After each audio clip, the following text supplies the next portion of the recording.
Okay, now to some analysis on today's Trump announcements. KCAL9 political reporter Dave Bryan joins us now. And Dave, what do you make of some of the headlines from Trump today? Well, this is a gracious Donald Trump that we didn't see much of during the campaign, also softening the sharp edges. His statement that he'll consider preserving two key pieces of Obamacare rather than simply repealing and replacing the entire program is certainly being interpreted in some quarters as a concession that he needs to tone down the rhetoric and broaden his base of support. Whether it is or not, we probably won't know for a while. But remember one thing, right now, Trump is on track to lose the popular vote by perhaps a couple of million votes. So in many respects, he's not a majority president, except for the Electoral College.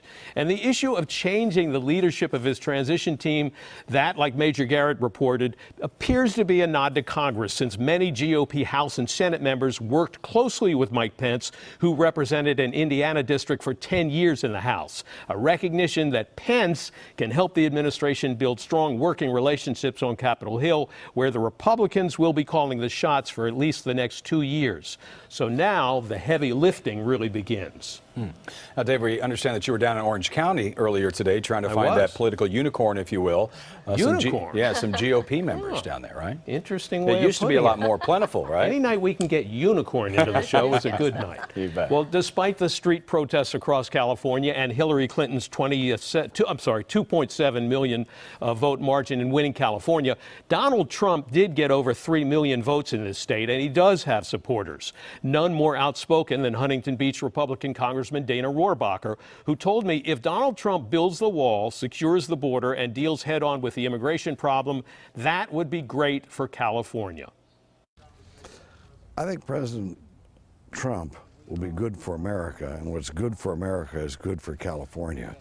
And we've got a major problem out here, and some people say, well, it's not good for California if we try to deal with the illegal immigration issue. Well, no, it's essential to California that we do. So I think that Trump will be really good for California and at least finally will come to grips with the illegal immigration issue. Congressman Dana Rohrabacher says immigrants who are living in America illegally are driving down wages for U.S. workers and in some cases driving up crime rates. And Rohrabacher says if undocumented immigrants are denied government benefits, he believes they will leave the country on their own. I don't think that for Don Trump to fulfill his pledge to solve the illegal immigration issue, that it will require us to deport large numbers of people.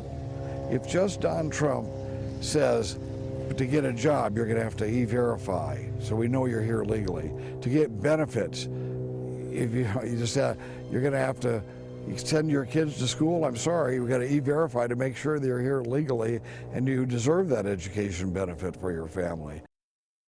Now, beyond the immigration issue, Rohrabacher says Trump appeals to working-class blue-collar Americans, including many union members, and gives them voice, which establishment politicians, he said, have not done.